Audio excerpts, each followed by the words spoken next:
Hello friends, welcome back to the world of English literature.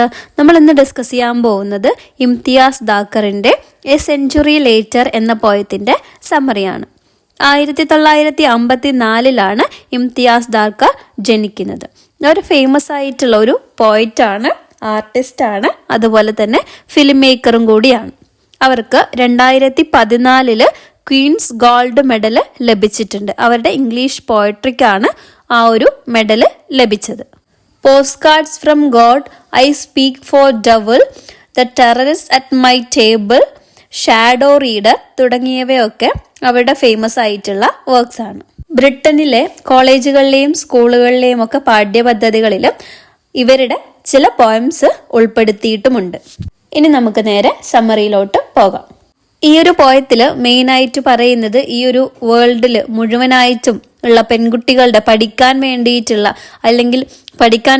അവരുടെ അവകാശത്തിന് വേണ്ടിയിട്ടുള്ള പോരാട്ടത്തെ കുറിച്ചിട്ടാണ് പറയുന്നത്. അല്ലെങ്കിൽ അവർ സഹിച്ചിരുന്ന ആ ഒരു സ്ട്രഗിളിനെ കുറിച്ചിട്ടായിരുന്നു പറയുന്നത്. മലാല യൂസഫ്സായിയുടെ ആ ഒരു സംഭവമായിട്ടൊക്കെ നമുക്കിതിനെ താരതമ്യം ചെയ്യാവുന്നതുമാണ്. മലാലയ്ക്ക് സംഭവിച്ചതുപോലെ തന്നെ ചില സ്ഥലങ്ങളിൽ മതഭ്രാന്തുള്ള പല ആളുകളും എന്ത് ചെയ്യാണ്, അധികാരത്തിലെത്തുകയും അവിടെയുള്ള പെൺകുട്ടികൾക്ക് പഠിക്കാനുള്ള അവകാശം നിഷേധിക്കുകയും ഒക്കെയാണ് ചെയ്യുന്നത്. പോയത്തിന്റെ തുടക്കത്തിൽ തന്നെ പോയറ്റ് പറയാണ്, സ്കൂൾ ബെൽ എന്ന് പറയുന്നത് എന്താണ്, ഒരു ബാറ്റിലിന് വേണ്ടിയിട്ടുള്ള ഒരു കോൾ ആണ് എന്നുള്ള കാര്യം പറയുന്നുണ്ട്. അതുപോലെ തന്നെ ഓരോ സ്റ്റെപ്പുകൾ ഈ ഒരു പെൺകുട്ടികൾ ഓരോ സ്റ്റെപ്പ് മുന്നോട്ട് വെക്കുന്നതും എങ്ങോട്ടേക്കാണ്, ഫയറിംഗ് ലൈനിലോട്ടാണ് എന്നാണ് പറയുന്നത്. ഇങ്ങനെയുള്ള പെൺകുട്ടികളെയാണ് എന്ത് ചെയ്യുന്നത്, അവർ ടാർഗറ്റ് ചെയ്യുന്നത്. അവര് മീൻസ് ഈ പെൺകുട്ടികൾക്ക് വിദ്യാഭ്യാസത്തിനുള്ള അവകാശം നിഷേധിക്കുന്ന ഭരണാധികാരികൾ എന്ന് പറയുമ്പോൾ ഈ താലിബാനും തുടങ്ങിയ ആളുകളൊക്കെ എന്ത് ചെയ്യാണ്, ഈ പല രാജ്യങ്ങളും പിടിച്ചടക്കി അവരുടെ ഭരണം അവിടെ നടത്തുകയാണ്. അങ്ങനെ അവിടെയുള്ള പെൺകുട്ടികൾക്ക് അവരെന്ത് ചെയ്യുന്നുണ്ട്, വിദ്യാഭ്യാസത്തിനുള്ള അവകാശം നിഷേധിക്കുന്നുണ്ട്. അങ്ങനെ ഈ ഒരു ഫയറിംഗ് ലൈനിലോട്ട് അടുത്തുകൊണ്ടിരിക്കുന്ന ഒരു പെൺകുട്ടിയെയാണ് അവർ ടാർഗറ്റ് ചെയ്യുന്നതെന്ന് പറയാണ്. ആ ഒരു പെൺകുട്ടി, ആ ഒരു ഗേൾ എങ്ങനെയായിരുന്നു, നല്ല ബ്യൂട്ടിഫുൾ ആയിട്ടുള്ള ഒരു ഗേൾ ആയിരുന്നു. ആ ഒരു ചീക്സ് ഒക്കെ നന്നായിട്ടുള്ള ആ ഒരു എന്താ പറയുക, തുടുത്ത ചീക്സ് ഒക്കെ ഉള്ള ഒരു പെൺകുട്ടിയായിരുന്നു. അവൾക്ക് 15 വയസ്സായിരുന്നു പ്രായമുണ്ടായിരുന്നത്. മലാല യൂസഫ്സായിയുടെ ഇൻസിഡന്റ് എല്ലാവർക്കും അറിയാവുന്നതാണ്. 15 വയസ്സ് മാത്രം പ്രായമുള്ള മലാല യൂസഫ്സായി പാകിസ്ഥാനി വിദ്യാർത്ഥിയാണ്. അവർ താലിബാൻ ആളുകൾ എന്ത് ചെയ്യാണ്, മലാലയെ വെടിവെക്കുകയാണ് ചെയ്യുന്നത്. ഒരു ദിവസം സ്കൂളിൽ നിന്ന് ബസ്സിൽ വീട്ടിലേക്ക് തിരിച്ചു വരുന്ന സമയത്താണ് എന്ത് ചെയ്യുന്നത്, ഈ ഒരു ഇൻസിഡന്റ് ഉണ്ടാവുന്നത്.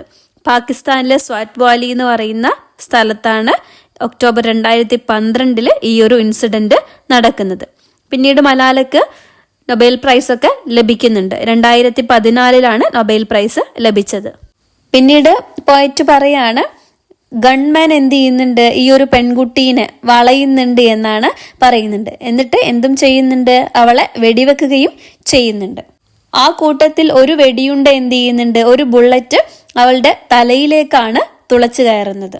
പക്ഷെ അവളുടെ ആ തലയിൽ കൊണ്ട് ആ ഒരു വെടിയുണ്ടാക്കി ഒരിക്കലും അവളെ തളർത്താൻ കഴിഞ്ഞില്ല. അവളെ അത് മുന്നോട്ട് നയിക്കുകയാണ് ചെയ്തത്. അതിൽ നിന്നൊക്കെ അവൾ റിക്കവർ ആയിട്ട് എന്ത് ചെയ്യാണ്, അവളൊരു പുതിയ ഒരു പാത്ത് വേ ഉണ്ടാക്കുകയാണ്. അവളുടെ മൈൻഡിൽ പുതിയൊരു പാത്ത് വേ ഉണ്ടാക്കുകയാണ് ചെയ്യുന്നത്. ആ ഒരു പാത്ത് വേയിലൂടെ പോകുന്ന സമയത്ത് അവൾക്ക് ഫുൾ ഓഫ് ഓർച്ചഡ്സ്, ഫുൾ ബ്ലൂമായിട്ട് നിൽക്കുന്ന ഓർച്ചഡ്സ്, അതുപോലെ തന്നെ ഫുള്ള് ബ്യൂട്ടിഫുൾ ആയിട്ടുള്ള ഫ്ലവേഴ്സ് കൊണ്ട് നിറഞ്ഞിരിക്കുന്ന ആ ഒരു സ്ഥലത്താണ് എന്ത് ചെയ്യുക, എത്തുക എന്നാണ് പറയുന്നത്. അല്ലെ, അതിലൂടെ അവൾക്ക് എത്താൻ സാധിക്കുമെന്ന് പറയാണ്. പിന്നീട് പറയുന്നത്, ഈ ഒരു പെൺകുട്ടി എന്ത് ചെയ്യാണ്, ഒരു ഓർഡിനറി ലൈഫ് ജീവിക്കാനുള്ള ആ ഒരു അവകാശം നേടിയെടുക്കുകയാണ് ചെയ്യുന്നത്. അവൾക്ക് എന്ത് ചെയ്യാൻ പറ്റി, ബാംഗിൾസ് ഇടാനും വെഡ്ഡിങ്ങിന് പോകാനും അവളുടെ ഫിംഗർ നെയിൽസ് പെയിന്റ് ചെയ്യാനും സ്കൂളിൽ പോകാനും ഒക്കെ സാധിച്ചു. അപ്പോൾ അവള് പറയാണ്, ബുള്ളറ്റ് എന്ന് പറഞ്ഞാൽ എന്താണ്, വെറും ഒരു സ്റ്റുപ്പിഡായിട്ടുള്ള ഒന്നാണ് അത്. ആ ഒരു ബുള്ളറ്റ് എന്തായി, ഫെയിലായിപ്പോയി. അതിന് വിജയിക്കാൻ വേണ്ടി സാധിച്ചില്ല, ഇവളുടെ മുന്നിൽ വിജയിക്കാൻ വേണ്ടി സാധിച്ചില്ല. ഒരിക്കലും ഒരു ബുള്ളറ്റിന് എന്ത് ചെയ്യാൻ വേണ്ടി പറ്റില്ല, ഒരു ബുക്കിനെയോ നോളജിനെയോ വിസ്ഡത്തെയോ ഒന്നും ഇല്ലാണ്ടാക്കാൻ അല്ലെങ്കിൽ കില്ല് ചെയ്യാൻ വേണ്ടി സാധിക്കില്ല എന്നും അവൾ പറയുന്നുണ്ട്, ആ ഒരു പെൺകുട്ടി പറയുന്നുണ്ട്. പിന്നീട് പോയറ്റ് പറയുന്നത്, ഒരു സൗണ്ട് കേൾക്കാം അവിടെ എന്നാണ്. ആ ഒരു സൗണ്ട് വളർന്നു വരുന്ന ഒരു വിപ്ലവത്തെയാണ് കാണിക്കുന്നത്. അതുപോലെ തന്നെ പെൺകുട്ടികളുടെ ഒരു കൂട്ടം അവളുടെ പിന്നിൽ ഉണ്ട് എന്നുള്ള കാര്യവും പറയുന്നുണ്ട്. ഇവിടെ ഈ ഒരു പെൺകുട്ടികളൊക്കെ എന്താണ്, ഫൈറ്റ് ചെയ്യാൻ വേണ്ടി റെഡിയാണ്. അവരുടെ അവകാശങ്ങൾ നേടിയെടുക്കാൻ വേണ്ടി ഫൈറ്റ് ചെയ്യാൻ റെഡിയായിരിക്കുന്ന കുട്ടികളാണ്. ഇതിൽ ഓരോ പെൺകുട്ടിയും എന്ത് ചെയ്യാണ്, അവരുടെ ഈ ഒരു പോരാട്ടത്തിൽ അതിൻ്റെ മുൻനിരയിൽ തന്നെ എത്താൻ വേണ്ടിയിട്ട് നിൽക്കുന്ന പെൺകുട്ടികളാണ്. അപ്പോൾ ഇത്രയുമാണ് ഈ ഒരു പോയത്തിൻ്റെ വളരെ ചുരുങ്ങിയ ഒരു സമ്മറി. നിങ്ങളുടെ അഭിപ്രായങ്ങൾ കമൻസ് ആയിട്ട് അറിയിക്കുക. വേറൊരു വീഡിയോ ആയിട്ട് വീണ്ടും കാണാം.